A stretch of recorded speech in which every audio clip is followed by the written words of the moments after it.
tú eres llamado de Dios, donde Dios te ponga, ese lugar va a florecer. Y eso le da una mentalidad y una vida a la iglesia increíble de muchas posibilidades. Si tú le das herramientas adicionales sobre el tema del liderazgo, fortaleciendo la capacidad de desarrollo de esos talentos que hay en un individuo, en un hombre o una mujer, pues entonces tú vas a tener mejores resultados.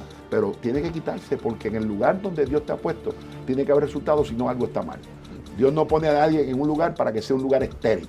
Un líder acompañado con otros líderes con la visión es un equipo poderoso, un equipo grande, invencible.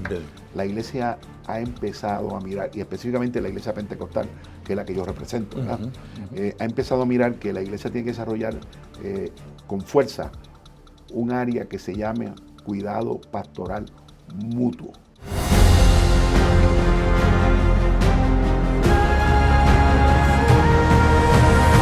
Bienvenidos a Escuela de Pescadores. Alegría saludarles en el día de hoy. Bienvenidos a Escuela de Pescadores. Soy el pastor Díaz Pavón y me siento feliz de compartir con ustedes. Creo que en el día de hoy nuestro tema va a ser algo así como que liderazgo. ¿Cómo identifico mis fortalezas? ¿Cómo identifico mis debilidades? ¿Qué hago con ellas? ¿Cómo las desarrollo? ¿Cuáles son buenas estrategias para delegar? Hablamos de todos esos temas continuamente, pero hoy he invitado a una persona que me parece que es un experto en este tema. Estoy hablando del obispo Ángel Marcial. Él es el obispo de la Iglesia de Dios para toda Latinoamérica. Y entre las cosas que le voy a preguntar qué significa eso de ser obispo para toda Latinoamérica y cuántas personas están bajo su responsabilidad. Obispo Marcial, qué alegría, hermano mío. Para mí es el gozo. Gracias. Qué bueno estar contigo, qué bueno estar con la audiencia. Amén. Que te sigue en esta escuela que has mantenido tan bien y con unos tremendos recursos que he estado pendiente. Me parece que nos bendice y nos enriquece. Gloria a Dios. Cuando iniciamos este proyecto, no sabíamos que iba a crecer tan rápido y que íbamos a alcanzar a miles de personas y que cada semana miles de personas iban a estar conectadas. Pero ha sido una bendición extraordinaria. Marcial, nos conocemos hace unas cuantas décadas. Sí. Hace mucho tiempo. Hemos peleado distintas batallas. Sí. Te he visto crecer, desarrollarte en el Señor, desarrollar un ministerio extraordinario en América Latina. Hermano. Y en la medida en que voy por ahí evangelizando y celebrando campañas, converso con gente y gente me pregunta si conozco a Ángel Marcial. Así es que voy a tener que tomarme una foto contigo para enseñarles si es verdad que lo conozco. Es mi amigo. Gracias por aceptar la invitación. Créeme que me honra. La Iglesia de Dios, ¿siempre se llamó así? ¿Iglesia de Dios? Sí, siempre se llama Iglesia de Dios. Ese fue el nombre que cambió a los pocos años. La Iglesia decidió cambiar el nombre, era la Iglesia de la Santidad, cambió a la Iglesia de Dios. Okay. Hay algunos cambios en algunos países dependiendo de lo que está sucediendo en el país. Por ejemplo, Puerto Rico. Puerto Rico tuvo que ponerle Iglesia de Dios Mission Board porque ya había otra iglesia hermana que se llamaba Iglesia de Dios. Así que el gobierno pide que había que tener otro nombre. De alguna manera, y pusieron Mission Board porque era una iglesia que comenzaba bajo el liderazgo del Departamento de Misiones. Así que le ponen Mission Board. La MB. La MB. En Centroamérica vas a encontrar ahí Iglesia de Dios Evangelio Completo. Porque los predicadores que empezaron a predicar y evangelizar en Centroamérica, el mensaje que llevaban era que este era un evangelio completo, de los 4 puntos. Así que es Iglesia de Dios, evangelio completo. Así se llama Centroamérica, la Iglesia de Dios en Cuba se llama evangelio completo. Así que es en esos lugares particulares, pero siempre con el nombre de la Iglesia de Dios. Misma organización. La misma organización. ¿Para qué época nace la Iglesia de Dios? La Iglesia de Dios de Cleveland, Tennessee. Sí. Llevamos 125 años ya de existencia. Principio del siglo XX. El principio del siglo XX. Nació en las montañas de Cleveland, de Carolina del Norte, Carolina del Sur. Hay un grupito de hermanos que salen de una iglesia tradicional, histórica, empiezan a orar, a buscar la presencia del Señor y ahí hay un derramamiento del Espíritu Santo y desde ahí comienza lo que hoy se llama la Iglesia de Dios. Eso da el traste con lo que el Espíritu Santo estaba haciendo en distintos lugares del país y del mundo. Esos avivamientos y ese mover del Espíritu Santo fue típico de esos primeros años, incluyendo aquella experiencia de Azusa que se extendió al mundo entero. Definitivamente. Aquí en la nación estaba lo de la calle Azusa. En África había otro avivamiento increíble. Por eso es que cuando tú vas a América Latina, muchos países fueron impactados por el avivamiento de Azusa, pero Chile fue impactado por el avivamiento de África. De África. Pastores que iban en un barco con misioneros africanos que venían de África, empezaron a testificarle Wow. y ahí comienza entonces el impacto del Espíritu Santo. Tremendo. Así que aquí en Estados Unidos ocurre la calle Azusa. Para nosotros, la Iglesia de Dios, estaba ocurriendo un avivamiento en las montañas de Tennessee, de Cleveland, Tennessee. Qué lindo eso. Ser obispo para toda Latinoamérica, ¿qué implica eso? Bueno, ¿Cuáles son las funciones? implica primero un gozo tremendo. Es una asignación grande que te da el Señor y tú la disfrutas. Son 19 idiosincrasias, pero vives la experiencia de lo que Dios está haciendo en 19 pueblos diferentes. ¿Te refieres a los 19 países? 19 países, en 19 culturas diferentes. Que son culturas. Que cuando tú vas a un país, sabes que Jehová es mi pastor y nada me faltará. No lo va a interpretar de una manera en un país como lo interpretan en otra. Así que todo depende de donde tú estás. Pero es una experiencia linda, es una experiencia de liderazgo, porque no estoy solo atendiendo 19 países. Estoy junto con 108 obispos administrativos que hacen mi equipo grande. Ese equipo se pone un poquito más pequeño y son los obispos administradores nacionales. Y esos obispos nacionales se convierten más pequeños, que es el comité ejecutivo, que es el CEL, que son los superintendentes que junto conmigo dirigimos América Latina. Así que una experiencia rica. Sí, con recursos extraordinarios al alcance de tu mano. 19 países, ¿cuántas iglesias aproximadamente? 16.276. Anoche estaba repasando para venir a hablar contigo. 16.276. 76. Yo conversaba con un líder precioso, me parece que lo conoces, allá en Brasil, el presidente de las Asambleas de Dios, Wellington, Gigante. el hermano Wellington, es una belleza de hombre.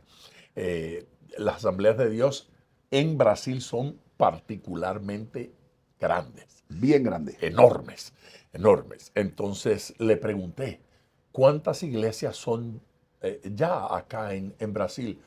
Y dijo, sin contar las 1000 que nacieron anoche.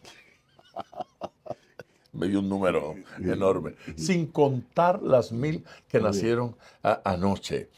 Un poco aplica eso en este sentido porque la Iglesia de Dios está creciendo en casi todos los países.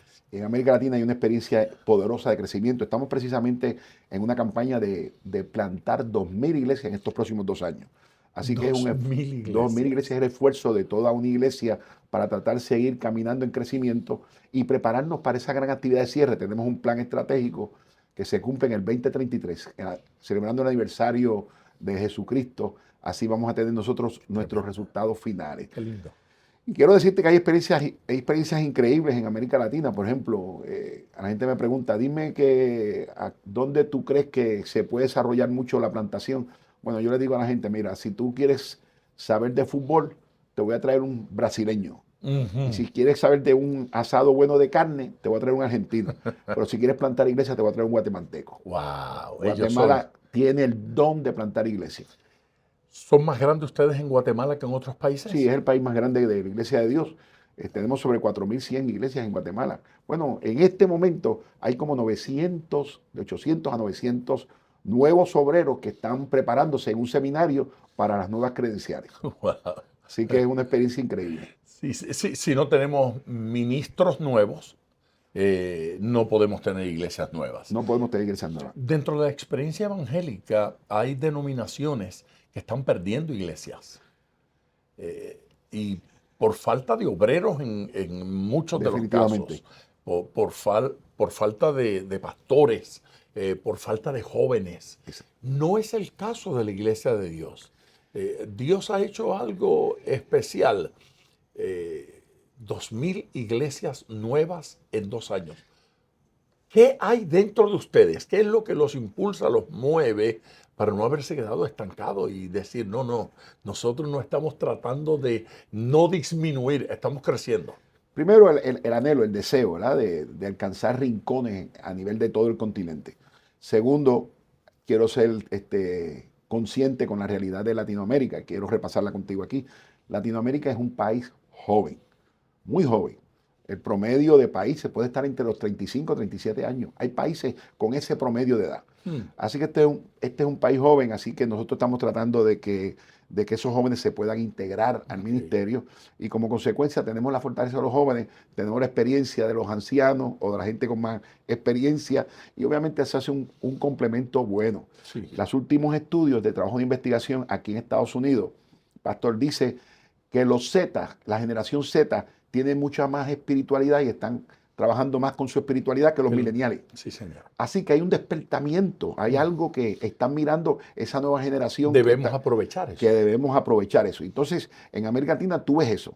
La dinámica en América Latina es que tú terminas, nosotros tenemos un proyecto que se llama Escuelas de Plantadores. Ahí enseñamos las cosas básicas de los plantadores. Sin mucho problema, con mucho respeto digo esto, pero los pentecostales plantamos iglesias muy raros. Aquí para plantar una iglesia a un líder ángulo, y esto lo digo con mucho respeto, hay que darle $5,000, $8,000, $10,000 para que plante una iglesia y cuando llega al lugar hay que pagarle la renta para que esa iglesia se mantenga viva. En América Latina tú le das una pandereta, una guitarra y una Biblia y se van y plantan la iglesia contento, con alegría, obviamente con el entusiasmo que tienen, porque tienen otra dinámica. La dinámica de América Latina es que tú eres llamado de Dios, donde Dios te ponga ese lugar va a florecer. Y eso le da una mentalidad y una vida a la iglesia increíble de muchas posibilidades. Al ritmo de tener que pagar grandes sueldos y tener que enviar a otros países a culturizarse allí, aprender, gastar varios años aprendiendo la cultura y demás, no avanzamos a la velocidad que necesitamos. Pero cuando comienza a suceder ese mover espontáneo del Espíritu Santo, donde independientemente de cuánto me mandan el Departamento de Misiones, Dios me está enviando allí. Así es. Y yo tengo que ir. Eso es un evangelismo y unas misiones que nacen de la experiencia, de la madurez espiritual. Obispo, hablemos un poquito de liderazgo. Áreas de mi liderazgo donde soy más eficiente, que me parece que de alguna forma lo estamos tocando, porque quien depende de un sueldo para ser líder no es un verdadero líder. Pero ¿cómo descubro esas áreas de liderazgo, esas áreas de fortaleza en mí? Mira, agradezco esta oportunidad de hablar de liderazgo por una razón para mí es poderosa. El liderazgo se está debilitando a nivel global. Pero aquí en los Estados Unidos el liderazgo se está debilitando. Aquí se gasta miles de millones de dólares en crear generaciones de liderazgo y no se está cumpliendo. Hay un vacío de liderazgo. De veras. Y la iglesia, sí, la iglesia no está exenta. No está exenta de esta situación. La iglesia invertimos mucho en tantas cosas, pero se nos olvida hablar de liderazgo. A veces nuestra gente tiene formaciones por fe, o aquellos que traen su mochila de algunos estudios o de algunas experiencias que han tenido secularmente, pues las traen a la iglesia y pueden revitalizar la iglesia. Así que muchas de estas cosas, cuando hablamos de liderazgo, no se entiende, no se miran, inclusive no se cultivan, y eso nos provoca vacíos en los resultados. No tenemos los resultados que necesitamos porque no desarrollamos los líderes que necesitamos. Líderes eficientes producen resultados eficientes. Y obviamente, en este diálogo, y yo tengo un alto respeto de tu espiritualidad, Gracias. no estoy hablando de oración y el ayuno porque eso ya está dicho. En esta mesa, con tu representación, eso ya está establecido. Gracias. Hay que orar y hay que ayunar. Ahí está el fundamento de todo. Pero aparte de eso, si tú le das herramientas adicionales sobre el tema del liderazgo, fortaleciendo la capacidad de desarrollo de esos talentos que hay en un individuo, en un hombre o una mujer, pues entonces tú vas a tener mejores resultados. Cuando no desarrollamos eso, entonces empezamos a ver que la iglesia se debilita y nos empezamos a percatar que lo que estamos haciendo no es efectivo. Cuando yo descubro en qué área yo soy bueno, resultado, esa es la palabra. Y esa es la palabra que quiero mantener durante este programa. Fruto, los resultados. El liderazgo en este tiempo tiene que dar resultados. Si usted está en una posición y no da resultados, mire, dígale al pastor que usted quiere hacer otra cosa, excúsese o revitalícese, pero tiene que quitarse porque en el lugar donde Dios te ha puesto tiene que haber resultados, si no algo está mal. Dios no pone a nadie en un lugar para que sea un lugar estéril. Wow. ¿Qué es un líder? Un líder es un individuo que tiene la capacidad de dirigir, de establecer estrategias y de mantener la línea de las metas. Metas claras, estrategia y sentido de liderazgo intencional, que es muy importante. La palabra intencional es vital. Es vital. En esto. Algunos se detienen, se estancan en su liderazgo, en el desarrollo de ministerio, porque descubren debilidades. Hay debilidades en mí. Como líder no lo he logrado. ¿Qué hace una persona que tiene deseo, que tiene anhelo, que dice, yo quiero que Dios me use, yo quiero bendecir a mi iglesia, yo quiero trabajar, pero identifico debilidades en mí? Bueno, primero hay que entender que todos tenemos fortalezas y debilidades. Todos. Todos. No Incluyendo hay nadie, a Pedro. incluyendo a Pedro, A Pablo. a Pablo, esos gigantes bíblicos los tenemos, y estos líderes actuales que usted ve que son como a prueba de bala, tienen debilidades. Sí. Que son personas, No son a prueba de bala. No son a prueba de bala. Son personas que han entendido cuáles son sus debilidades. Es importante. Importantísimo. Mira, a veces no había tanta educación en la iglesia de hace unos años atrás, 20, 25, 30 años, pero la pregunta que le hacían a los que entraban en el ministerio, en el liderato, es, ¿quién soy yo? Simplemente era la pregunta que usaban los patriarcas, los viejos de la iglesia, por decir algo, para confrontarte, que tú te dieras cuenta que tú no eres un montón de emociones nada más, sino que tú tienes también un montón de debilidades que tienes que trabajar con ellos y las tienes que conocer. Tremendo. Cuando uno no descubre sus debilidades, siempre está chocando con la misma piedra o con la misma pared. Entonces, en el siglo XX nos enseñaban a nosotros, mira, coge tus debilidades y mejora en esto, mira, que tú en esto estás haciendo mal, mejora. Y yo me acuerdo que, por decir algo que abuela decía, que abuela no era teóloga, pero era una mujer muy sabia, cantaleta. Es algo que se repite para los que no están viendo en otros países, que no entienden su término caribeño. Es algo que se repite, se repite y se repite. Pues decían a uno, mira, tienes que fortalecer esas cosas que estás haciendo mal. Entonces los teóricos del liderato, mira lo que se dieron cuenta, que hay gente que pierde toda la vida arreglando sus debilidades y no explotan su fortaleza. O sea, nunca han podido lograr nada porque le han dado tanto énfasis a sus debilidades y no han aprendido a explotar su fortaleza. Se enferman con sus debilidades. Se enferman con sus debilidades. Y se atascan allí. Los secuestran, las debilidades los secuestran. Entonces, son tus debilidades, tú estás consciente de eso, pues tienes que trabajar con tu fortaleza. Y la pregunta es, ¿y qué hago con las debilidades? Entonces el líder de resultados es el líder que dice, en esto yo soy débil, voy a buscar a alguien que sea mejor que yo en mis debilidades, para que podamos hacer un equipo de trabajo donde yo soy fuerte y yo voy adelante, donde yo soy débil, voy a tener gente que sea mejores que yo para que mis debilidades se conviertan en fortaleza a través de personas que me acompañan en mi día a día en el liderazgo. Obispo, si nosotros podemos ver eso que usted está planteando en el día de hoy, vamos a mejorar nuestras iglesias y vamos a mejorar nuestros ministerios. Vamos a avanzar. Ese aspecto que acaba usted de meter en la conversación sobre el identificar gente que sean fuertes donde yo soy débil, me hace pensar entonces en el aspecto de delegar. ¿Qué es delegar y cuán importante es delegar para el desarrollo de una iglesia, para el desarrollo del trabajo ministerial? Importantísimo, pastor, eso, importantísimo. Mira, hay algunos postulados que la iglesia tiene que revisar.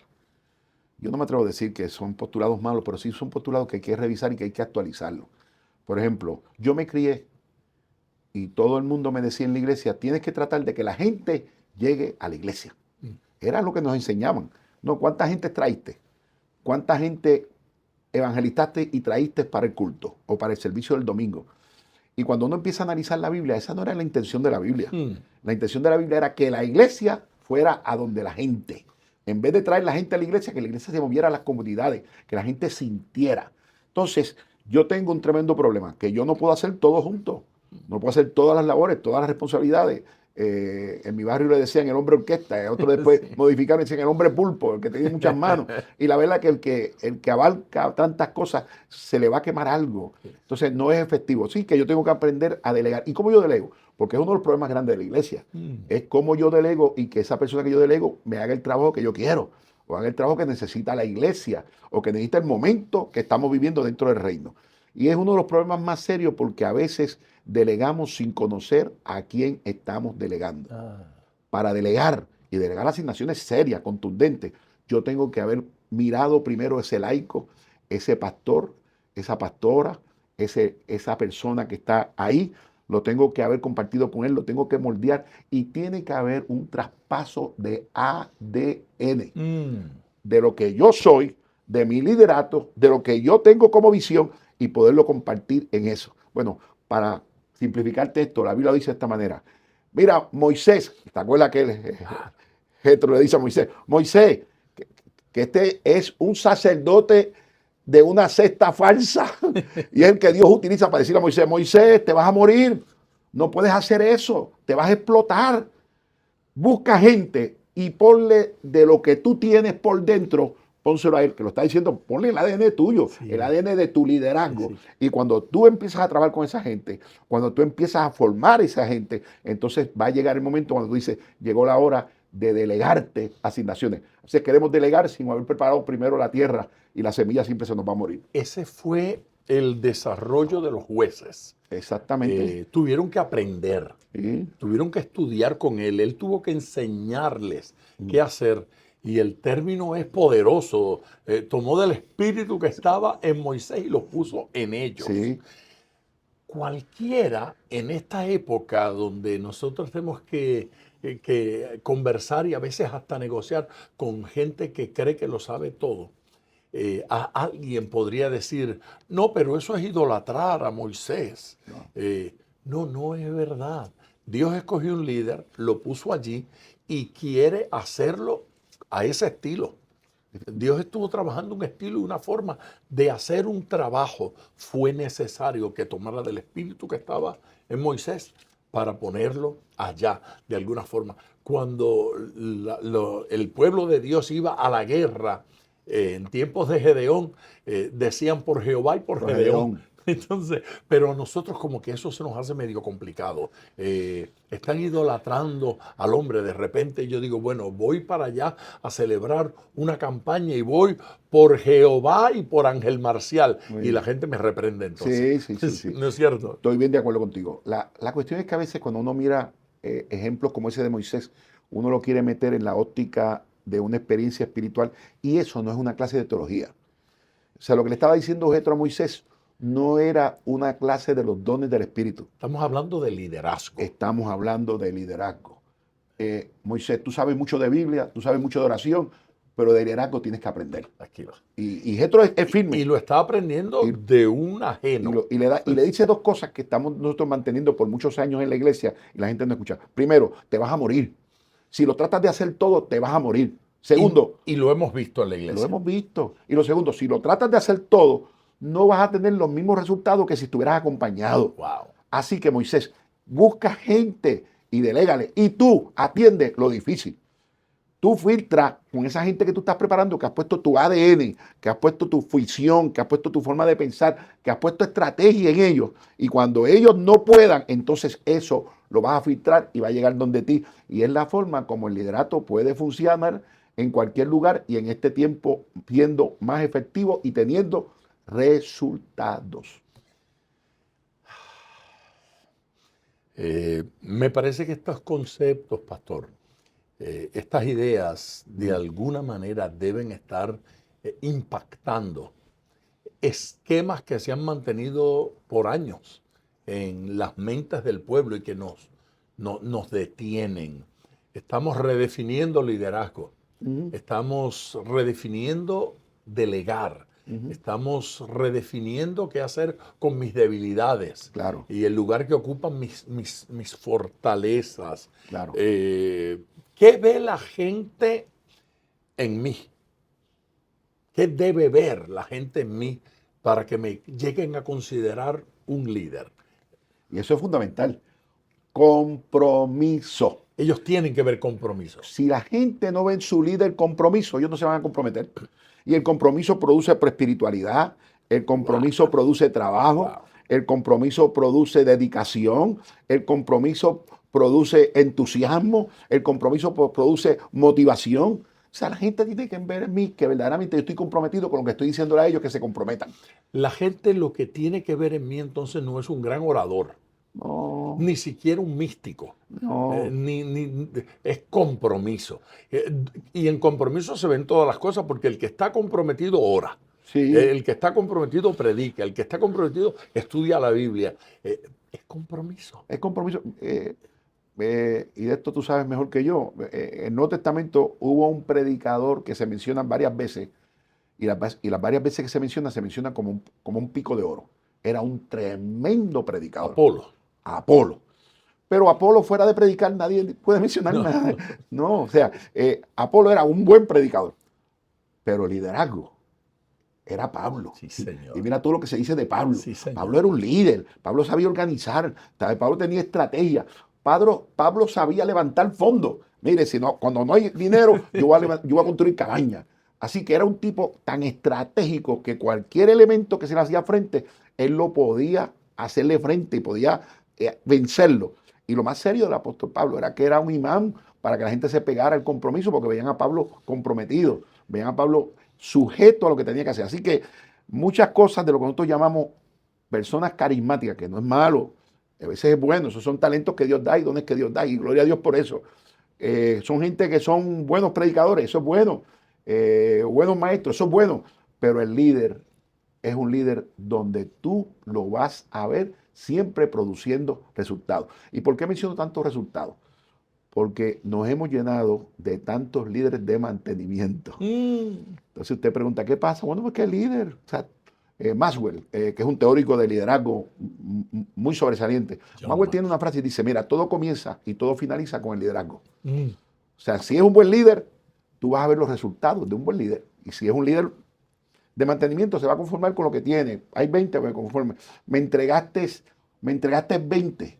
Aquí te estoy entregando 19 porque uno se me murió. Pero si no, te entregaba los 20. Y fíjate que es todo lo contrario al sermón de Jesús, que el sermón de Jesús, cuando habla de los talentos, dice, a este le di 1, a este le di 3 y a este le di 5. Y el que dijo, mira, mantuve los 20, le dijo, tú no sirves, muchacho.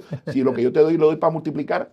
Y fíjate lo increíble de Jesús en el tema de liderazgo, que cualquiera que lo escucha dice, wow, ese no tiene corazón pastoral, que es una frase que ahora utilizamos para amarrar a los pastores y las pastores, no tiene corazón pastoral.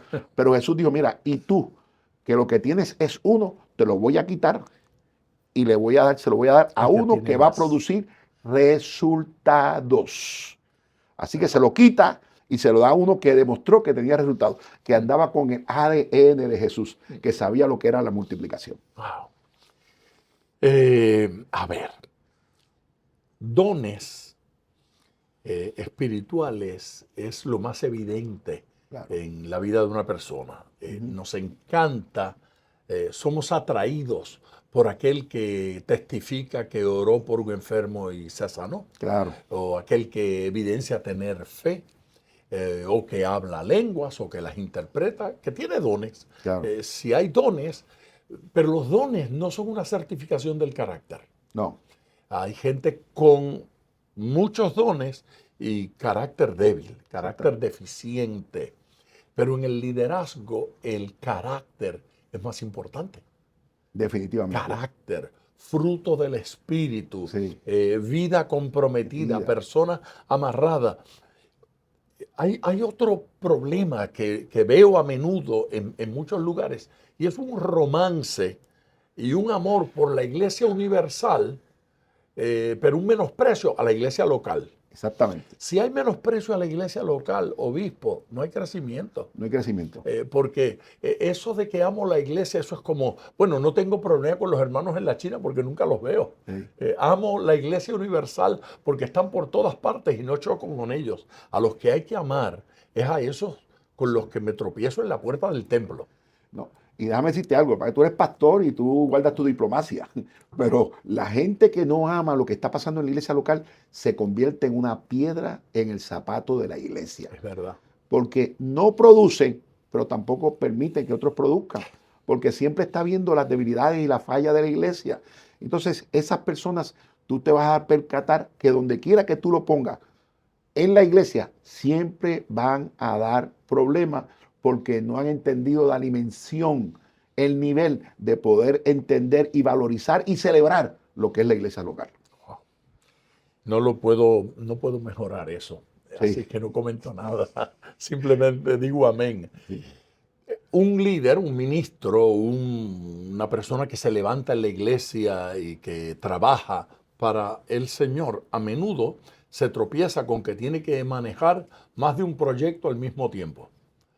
¿Cómo logramos? ¿Qué hay que hacer? ¿Cuál es la clave para poder desarrollar múltiples proyectos sin quemarme? Primero, entender tus capacidades. Ya tú sabes tus debilidades y tus fortalezas. Tienes que saber si tú tienes la capacidad para manejar dos cosas a la misma vez. Porque es más fácil caminar y mascar chicles. Son dos cosas que tú haces a la misma vez que trabajar con dos proyectos en una iglesia. Hay gente que no puede caminar. Y hay gente que no puede caminar. Yo estoy de acuerdo contigo. Así que tienes que mirar tu capacidad. Y luego tú entiendes cuál es tu capacidad. Tienes que tener sistemas de organización. No se puede improvisar en el liderato todas las veces. Y yo soy pentecostal, así que en algún momento la improvisación del espíritu es necesaria. Pero yo no puedo cimentar mi liderazgo en la improvisación. O sea, si yo no sé para dónde yo voy, cuando llegue, no me voy a dar cuenta que llegué. Es verdad. Porque no sé para dónde yo voy. Poderoso. Así que de alguna manera yo tengo que discernir para dónde yo voy y voy a establecer mi mapa, voy a trabajar mi ruta. Así que yo me voy a organizar y voy a atender varias cosas entendiendo mi capacidad y esas dos cosas las voy a manejar hasta donde yo entienda que las pueda tolerar. Yo creo que se pueden hacer y creo que se pueden hacer cuando tú has establecido un comité. Puedes atender dos cosas a la misma vez porque tienes gente donde ya tú le has puesto tu ADN y tú puedes manejar la situación y ellos te pueden ayudar a manejar la situación. Un líder acompañado con otros líderes con la visión es un equipo poderoso, un equipo grande, invencible. Invencible. Pastor, tal vez me torno un poco personal en esta pregunta, pero ¿has enfrentado desafíos personales que de alguna manera te hayan moldeado en tu liderazgo? Claro, cuando uno entra a estas posiciones, yo creo, amor, yo soy el único, pero cuando uno entra a la posición de recibir un llamado de Dios para un ministerio y tú empiezas a trabajar, tú vas a 1000 millas por hora. Tú sientes que te vas a comer el mundo, sientes que lo vas a resolver todo. Lo vas a resolver todo. Y es más, a veces, para ser más sincero, uno dice, si yo llego allí, eso que no pueden resolver, cuando yo llegue yo lo voy a resolver. Sí. Y yo tengo la capacidad de cuando yo llegue allí, va a cambiar todo porque yo tengo la forma de hacerlo. Y cuando yo llego allí, cuando llego allá, me doy cuenta que las cosas son más difíciles de lo que yo pensaba y que no puedo hacer nada de esas cosas. Así que las experiencias de frustración enriquecen la vida de un líder. De veras. Las frustraciones no es pecado. Los momentos en baja, los momentos de derrota, no son momentos que te descalifican. Son momentos que te enriquecen si tú aprendiste de eso algo, si algo te enseñó, si algo te educó. Entonces a mí no me cuesta mucho decirte, mira, yo he sido un invicto, así que yo estoy aquí porque... nunca perdí una pelea. Nunca perdí una pelea, pero es todo lo contrario. Las frustraciones, los momentos difíciles, los fracasos, lo que lo intenté una vez y dos veces y no lo logré, eso te va moldeando a ti y te vas desarrollando el carácter, como tú dijiste hace un momento, del liderazgo para entonces emprender cosas nuevas que el Señor ponga en tus manos.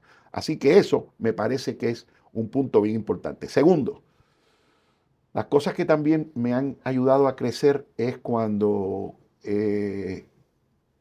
no le presto atención a las voces de personas experimentadas que me dan un consejo. Llega el momento que el germen de decírtelo, y yo creo que también tú lo mencionaste en su momento, no, yo creo que yo sé cómo hacerlo.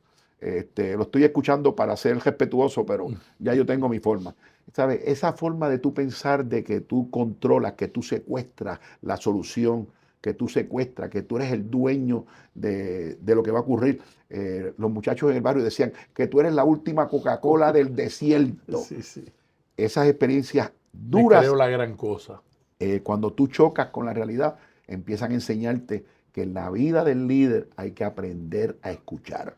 Los laicos que no escuchan no crecen, los líderes que no crecen, que no escuchan no crecen, y aún los que están en el nivel más alto, cuando dejan de escuchar, van a tropezar y usted los va a ver bajar como un cohete, porque el que no escucha nunca va a recibir la madurez de las cosas nuevas que tienen frente a ellos. Por lo tanto, esos golpes no son odio divino, No. no, es todo lo contrario. Sí. Son expresiones de amor. En el liderazgo de Saúl, es interesante que el primer mensaje que el Señor le da es: presta atención, está Ajá. atento. Dice, tienes que estar atento. Sí, 10, 15 versículos después, Dios lo está desechando. No prestó atención. No, pero Eso de prestar atención es más importante de lo que, Sí, de lo que llegamos a considerar. Pensar que no tengo por qué escuchar a otros, sí. eso es fracasar. Y déjame decirte que Programar mi sí, programar. fracaso. Voy a hablar aquí de un amigo mutuo que es un hombre que yo amo en la memoria histórica. Siempre fueron momentos gratos que yo tuve con él. Pero había un evangelista muy famoso en Puerto Rico, se llamaba Gigi Ávila, un patriarca.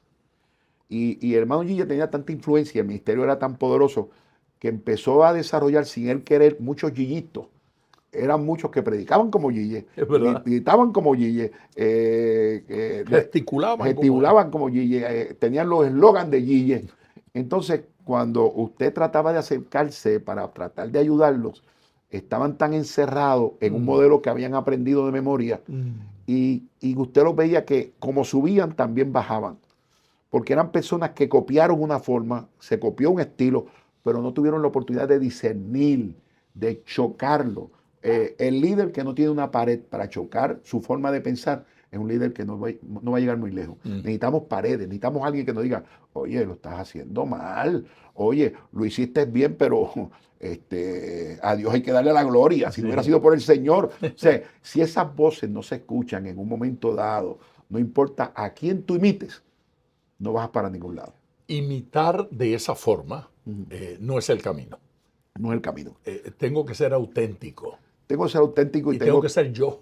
Vivir de tus propias experiencias, crecer con tus propias experiencias y aprender de lo que puedes aprender de los demás que quieren enseñar. Sí, de repente uno de estos días el Señor dice, mira, ya yo tengo un Billy Graham, no necesito 7. Sí. Ya yo tengo un Gigi, yo tengo un Marcial, ya yo tengo, no necesito más, te necesito a ti. Así es. Necesito un Pedro, necesito un Roberto, necesito un Jaime.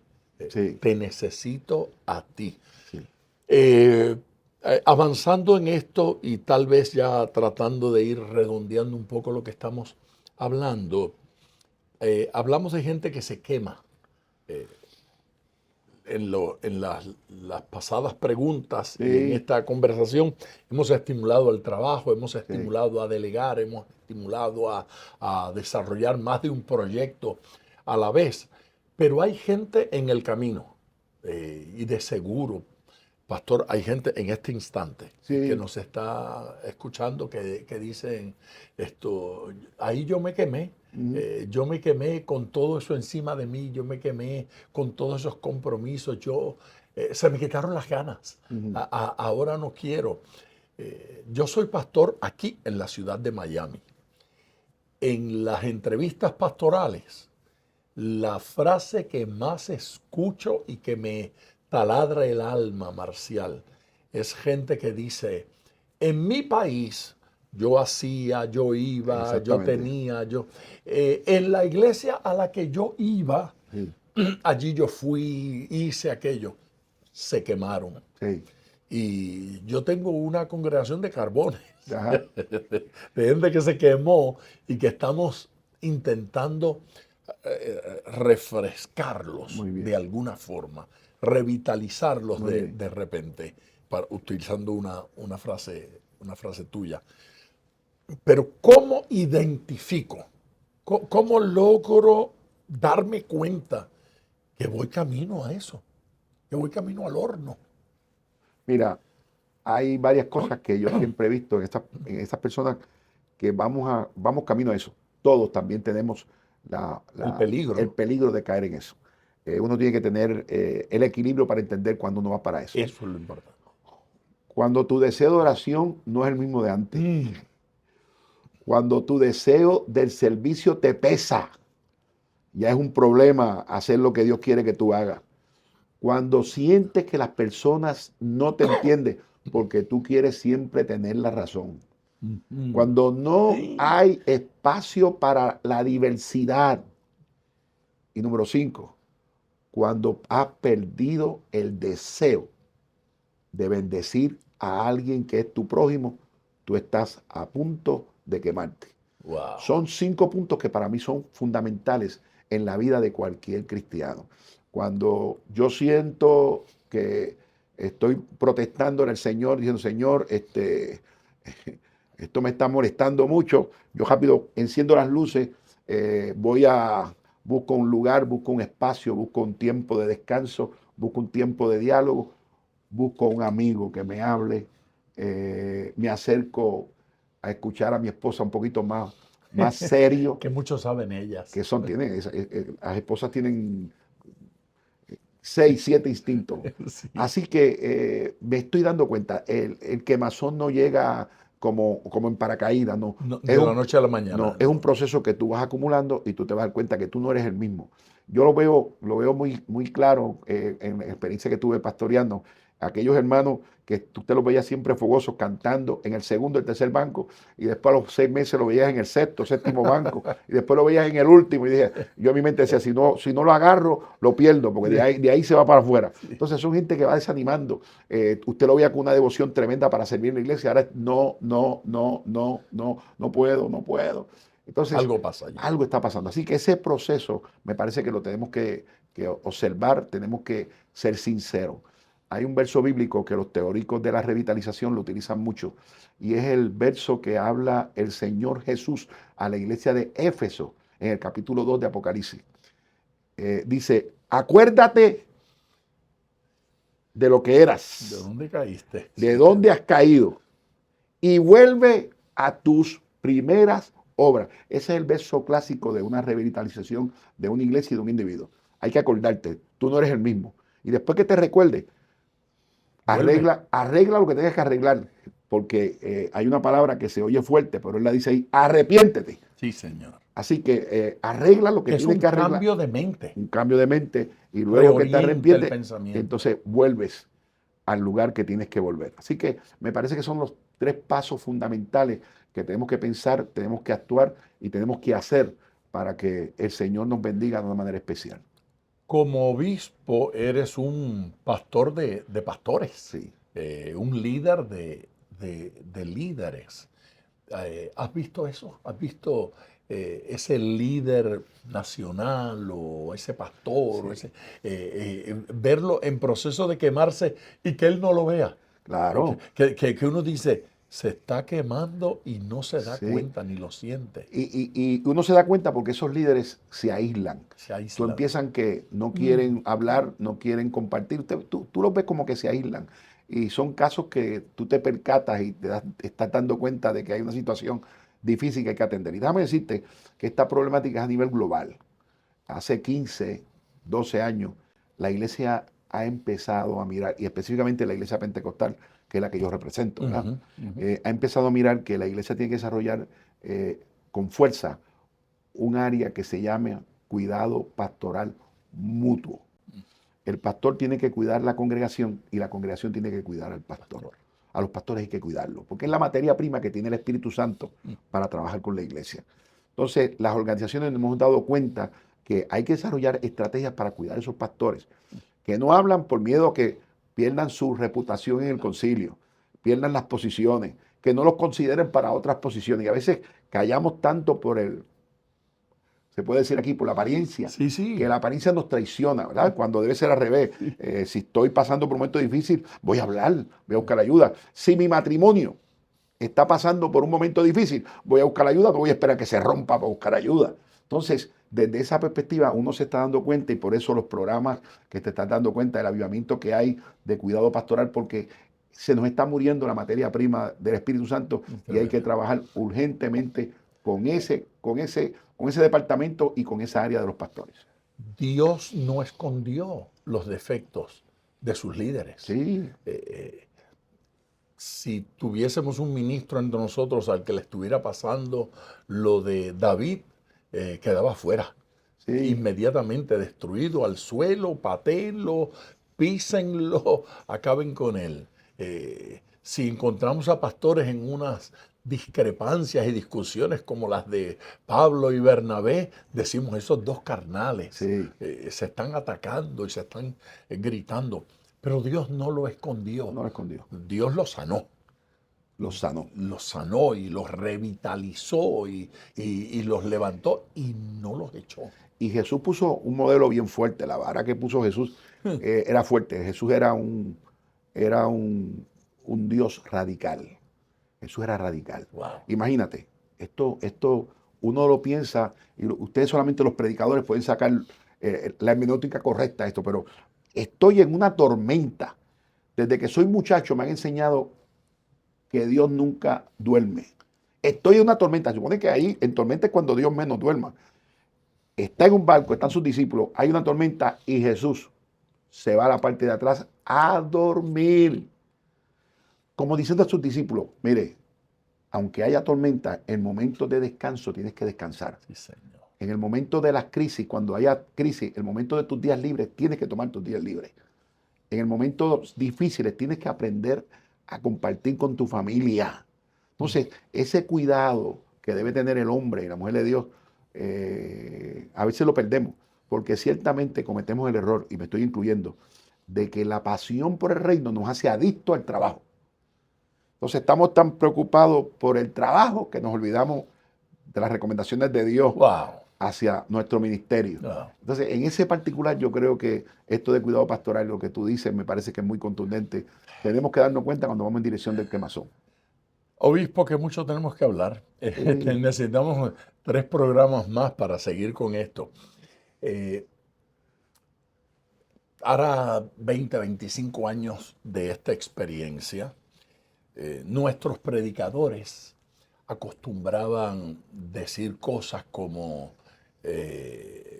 yo no tomo vacaciones porque el diablo no toma vacaciones. Y en una reunión en la que participaba yo, dije que no podía ir a cierta reunión porque iba a estar de vacaciones con mi familia.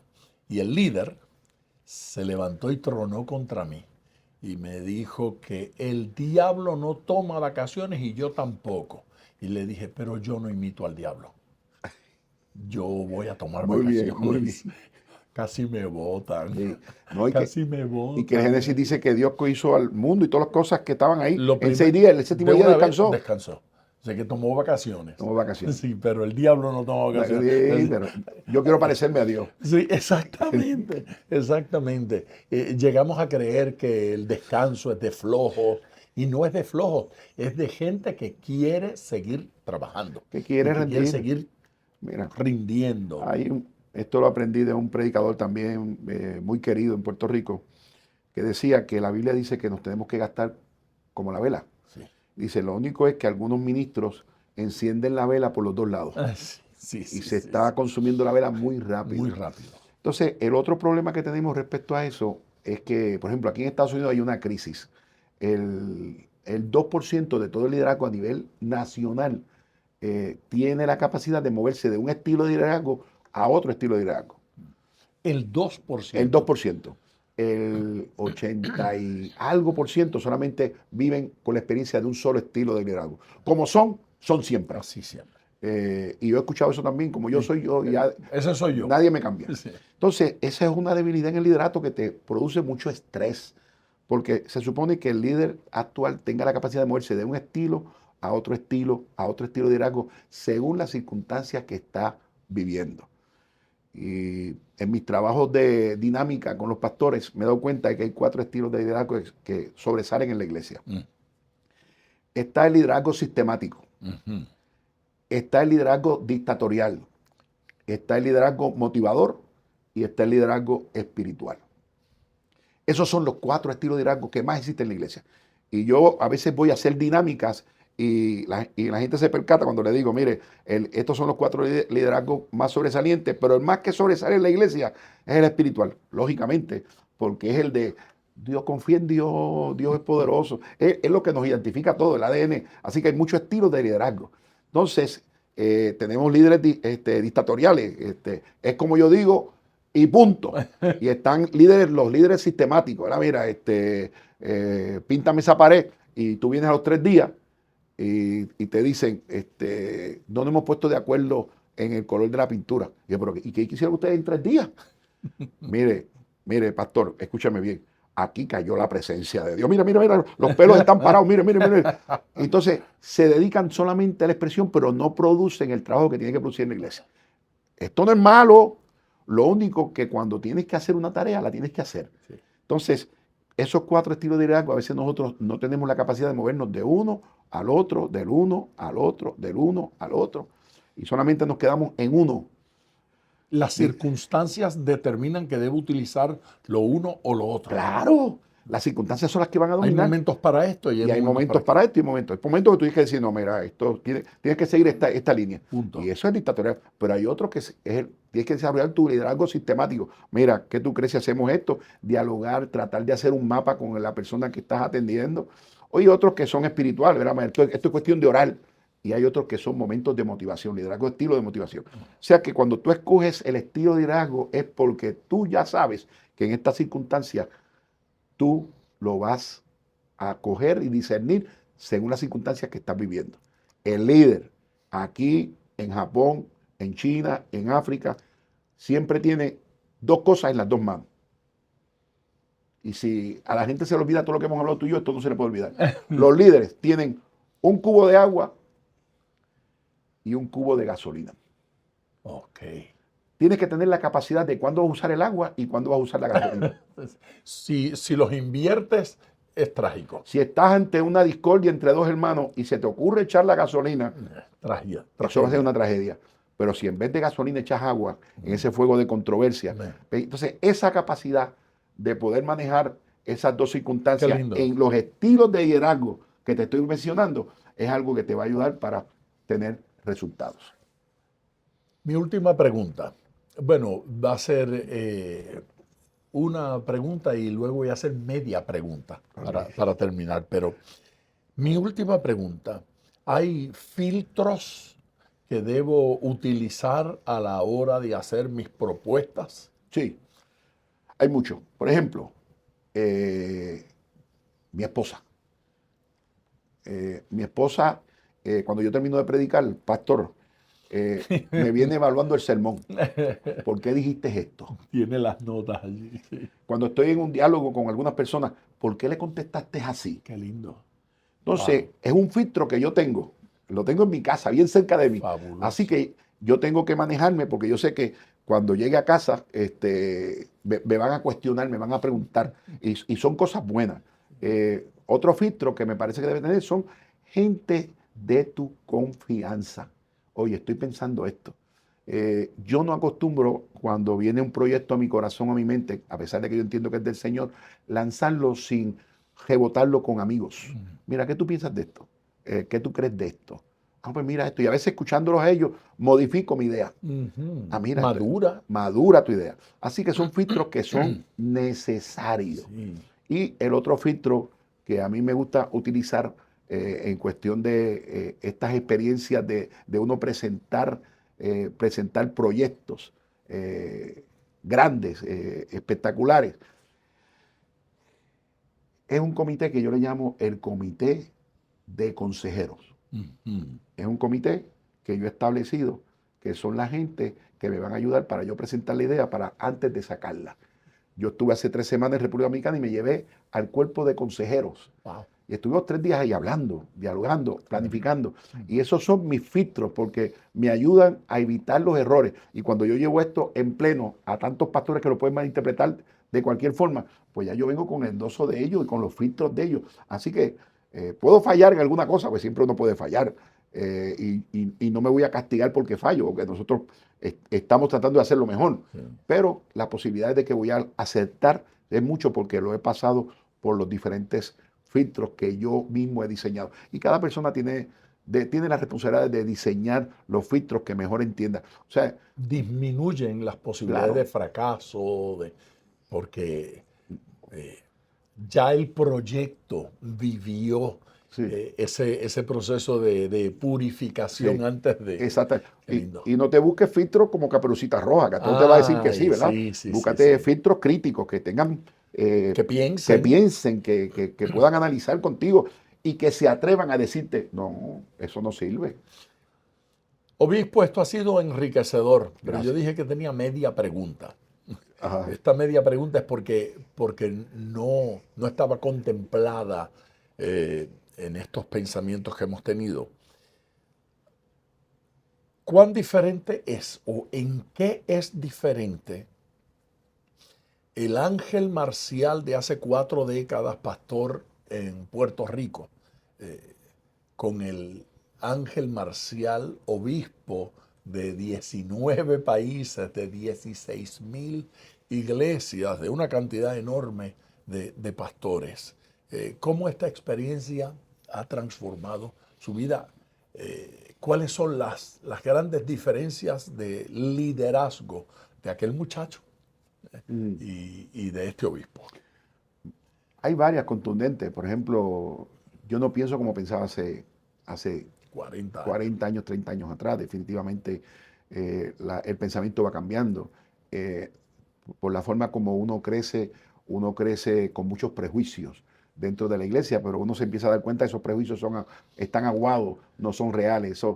¿Había prejuicios? Sí, que no, que Seguro. uno dice, esto es pecado, esto no es pecado. No, a veces uno tiende... Quien dice esto no sirve. Exactamente. Tiende uno a convertirse en policía de la frontera, de migración, del cielo. Entonces uno va madurando, Buena. uno va madurando y se da cuenta que no son cosas prejuiciadas, que no necesariamente es como tú piensas, que no todo el mundo piensa como tú, pero hay mucha gente que sirve al Señor con el corazón, que tú le tienes que dar el paso. Así que me siento con otras capacidades, me siento que lo que yo pensaba que no se podía hacer, que hay cosas que uno lo planifica y se pueden hacer, que Dios ha puesto en uno capacidad que uno puede desarrollarse y que obviamente, mirando también algo positivo, que aproveché bien mi tiempo en los tiempos atrás porque me pegué a gente que me bendijo. A veces gente se pega a gente que lo que te hace es te esclaviza. Yo me pegué a gente que me bendijo de una manera muy especial y lo que soy porque Dios me ha ayudado, me ha bendecido y porque esta gente que se ha estado cerca de mí me han bendecido de una manera especial. Obispo Marcial, ¿usted llora? Sí, Sí. sí, sí. Hay que saber llorar, ser el idioma más especial que hay en el reino. Llorar ante la presencia del Señor, llorar cuando se equivoque. Yo lloro y pido perdón. Todavía yo pido perdón. Qué bueno. Así que me gusta pedir perdón. Creo que es una demostración fundamental en la iglesia. Importante. Me equivoqué, perdón. Gracias por aceptar la invitación, gracias por estar aquí y Ha gracias sido un honor. por este manjar. Nuestra gente en Escuela de Pescadores, yo sé que aprecia esto. Si usted todavía no ha dejado un comentario, este es el momento de hacerlo. Yo les ruego que después de todo lo que hemos escuchado, usted comparta sus preguntas, sus comentarios, sus opiniones y que le comparta esto a otras personas. Por favor, dele share, dele compartir y envíelo a muchas personas. Gracias por su amor y hasta nuestro próximo programa.